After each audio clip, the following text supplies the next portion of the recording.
If you like free money, you're going to want to pay attention to this episode of Driven, because I'm going to show you how you might be able to get some. And I'm talking about tax-deductible interest. What is tax-deductible interest? Well, first of all, what is interest? Interest is the payment that a borrower makes to a lender to use their money. So let's imagine that I have money and you need money, and I agree to lend it to you, to let you borrow it from me. I expect that you not only pay me back the money I lent you, but that you also pay me an interest payment, something for using my money. Now, interest is usually referred to as an interest rate, and it is typically a percentage, like 5% or 8% of the money that is lent. And so anytime you pay interest, the question is, do you have to pay taxes before you pay that interest, or do you not have to pay taxes before you pay that interest? Well, by default, all interest payments are not tax deductible. It means that, let's just suppose that you pay $5,000 in interest. You have to actually earn maybe $6,000, $7,000, $8,000 in order to pay your taxes and have the $5,000 left over to make those interest payments. So you can see how it actually costs you a lot more than the actual interest payments. If they're tax deductible, you don't have to pay taxes. You can pay the full amount towards interest. So tax deductible, a lot better than taxable interest. So let me explain to you how that would work with dollars and cents. Let's imagine that you earn $50,000 right now, and that you pay 30% in taxes and you pay $5,000 of interest. Well, let's do the math.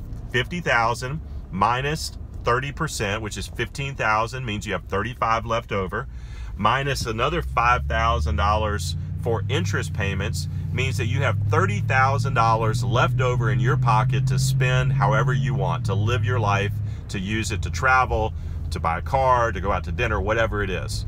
Now let's change and imagine that that $5,000 of interest is tax deductible. How does that work? Well, start with the same $50,000 of income. Off the very top, before you pay taxes, pay the $5,000 of interest. Now you have $45,000 left over. Use the same 30% tax rate. 30% of 45 is $13,500. Subtract that, you have $31,500 left over to live your life. Before you had $30,000, today you have $31,500. Same exact expenses, same exact interest payment, but tax deductible. That $1,500 is free money. That's yours to use however you want. You can pay your debts off faster. You could take a vacation. You could go to dinner and buy dinner for all of your friends, right? So you could do whatever you want with that money. It's free money. Guess what? The IRS, the federal government, they're not going to send people out on the weekends to your house to knock on your door and say, hey, did you know that you could actually have tax deductible interest versus taxable? It's on you to figure this out if you want to become financially independent, financially free. And so how can you get tax deductible interest? Well, it's primarily based on the types of loans that you have. There are 3 primary loans that qualify for tax deductible interest.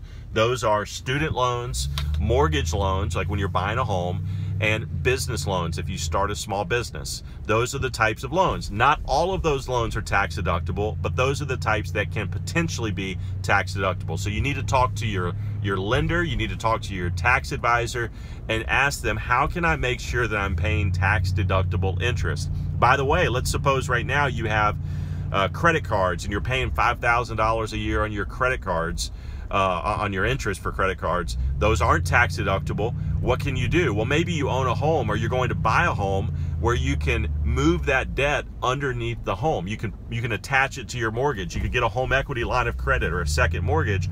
Now all of a sudden that same debt moved over under your home becomes tax deductible. So that's an example of where buying a home can actually make you a lot of money. It can actually create income for you rather than being an expense or a burden. So these are all things that you have to understand in order to become financially independent, financially free. But if you do, you can use something like debt that we always think of as a negative in a very positive way, and it's in a way that's going to accelerate your wealth and lead you to financial independence faster than ever before.